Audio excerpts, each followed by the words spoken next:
Primero, agradecerles por su presencia, por su apoyo, por su respaldo.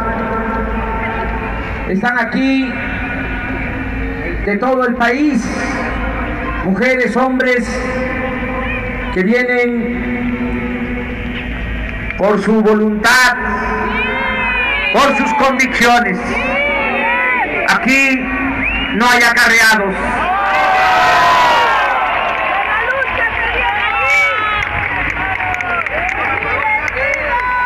Les agradezco su presencia en estos momentos, en estos tiempos definitorios, muy importantes. Como todos sabemos, el Tribunal Electoral decidió validar la elección presidencial a pesar de las evidentes violaciones a la Constitución y a las leyes. Muy poco tengo que decir sobre lo torcido del proceso electoral, porque casi todo es de dominio público. Si acaso subrayo, aunque tampoco es novedad, que se violó el artículo 41 de la Constitución, que establece que las elecciones deben ser libres y auténticas. El distintivo de esta contienda fue el uso del dinero a raudales para comprar millones de votos. En los hechos, el candidato del PRI rebasó por mucho los topes de gastos de campaña que establece la ley, y aunque se demostró el uso de dinero de procedencia ilícita, prevaleció el cinismo y la impunidad. Tampoco hubo equidad en la actuación de los medios de comunicación.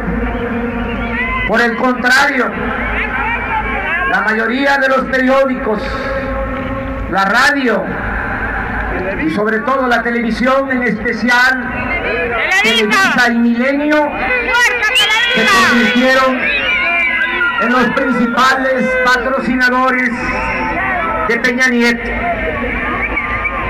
Ante estas violaciones, las autoridades electorales se hicieron de la vista gorda.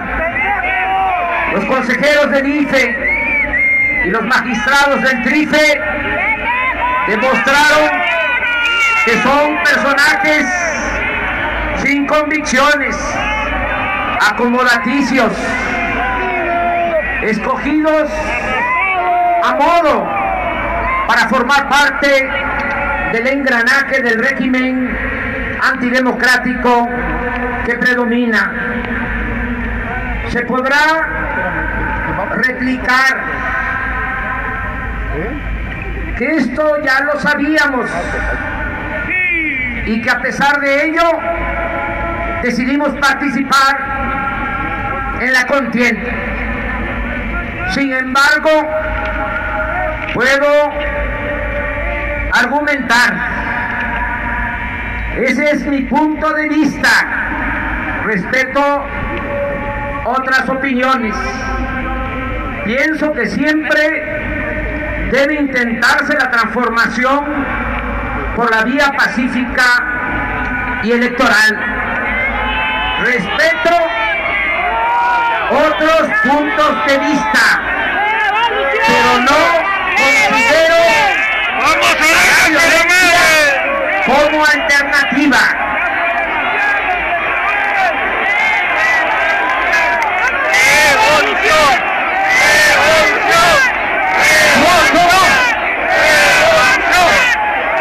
La violencia produce más sufrimiento y se terminan imponiendo con mayor facilidad quienes no tienen la razón, pero cuentan con el aparato de fuerza para reprimir la violencia. Mantengo la convicción de que aún en condiciones difíciles, adversas, enfrentando a los poderes más siniestros, se pueden lograr cambios profundos, siempre y cuando exista una voluntad colectiva dispuesta a ejercer a plenitud sus derechos y a no permitir ningún régimen opresor.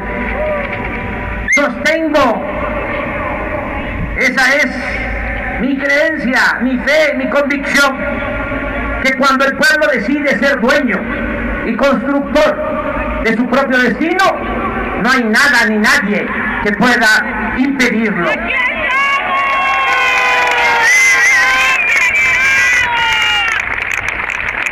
Pero también estoy consciente y quisiera que todos llegáramos a esa conclusión.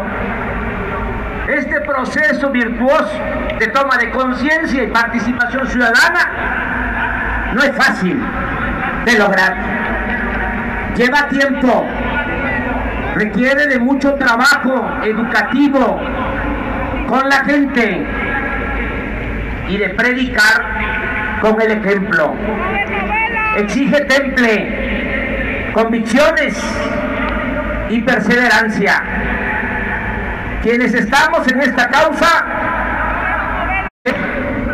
que llegar al gobierno para mantener el régimen dominante es relativamente fácil, pero el triunfo de la justicia sobre el poder implica fatigas y confrontación política. Los procesos de cambio estructurales suelen ser lentos y complicados, pero son indispensables y gloriosos. Basta con recordar la historia para ubicarnos. Hidalgo proclamó la abolición de la esclavitud y ese anhelo de justicia se hizo realidad un siglo después. Las reformas liberales se consumaron luego de 30 años de cruentas luchas internas y de invasiones extranjeras. 1910, Francisco I. Madero, apóstol de la democracia, convocó al pueblo a la revolución para derrocar a la dictadura porfirista con el lema de sufragio efectivo, no reelección. Y aún cuando se avanzó en la atención de demandas sociales, todavía no hay democracia en México.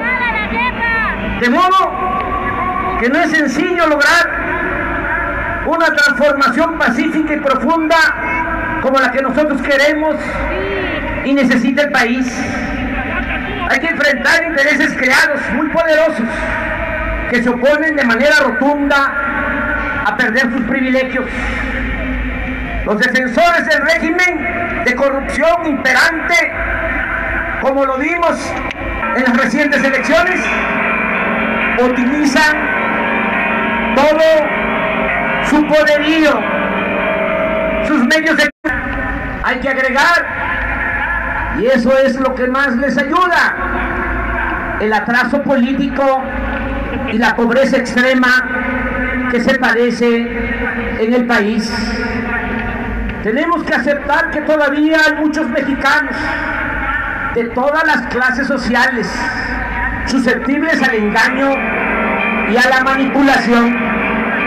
Están, por ejemplo, y lo digo de manera respetuosa, quienes en las pasadas elecciones decidieron no apoyarnos porque creen en las vulgaridades y calumnias que difunden de nosotros los voceros de los dueños de los medios de información. Sin embargo, no fue la desorientación lo que más influyó para impedir el cambio de régimen, traficar con la pobreza de la gente. Ya hemos visto cómo Peña Nieto, con sus patrocinadores y cómplices, obtuvieron la mayoría de los votos en el medio rural y en las colonias más pobres y marginadas de las ciudades. No se trata de juzgar a quienes por necesidad venden su voto. La perversidad es de aquellos que, valiéndose del hambre y de la miseria, compran la voluntad de los desposeídos. Esta es sin duda la mayor inmoralidad que se registró durante la elección presidencial, y al mismo tiempo este es el gran desafío que tenemos por delante, porque si no hacemos nada por contrarrestar esta práctica inhumana y corrupta, nunca habrá una auténtica democracia en nuestro país. Permitir a los poderosos que, encima de empobrecer al pueblo, se beneficien electoralmente de sus carencias, es aceptar que se instaure un sistema de esclavitud moderna en el que entre más miserable y debilitado se mantenga el pueblo, menos esfuerzos serán necesarios para oprimirlo. El proceso significa dejar que los pobres se conviertan en peones y que haya amos que les compren su libertad. Enfrentar esta infamia es una razón más para seguir adelante. Aquí es oportuno recordar que luchamos por ideales, no por cargos. Por más que nos haya dolido este nuevo fraude, no debe haber motivo para el desaliento y la rendición. Por el contrario, debemos sentirnos orgullosos de tener la encomienda de regenerar la vida pública y lograr el renacimiento moral de México. Además, hay que tomar en cuenta que en poco tiempo hemos avanzado mucho. Nuestro movimiento ha contribuido a cambiar la mentalidad de amplios sectores del pueblo de México. Hemos puesto al desnudo al actual régimen con sus formas de control.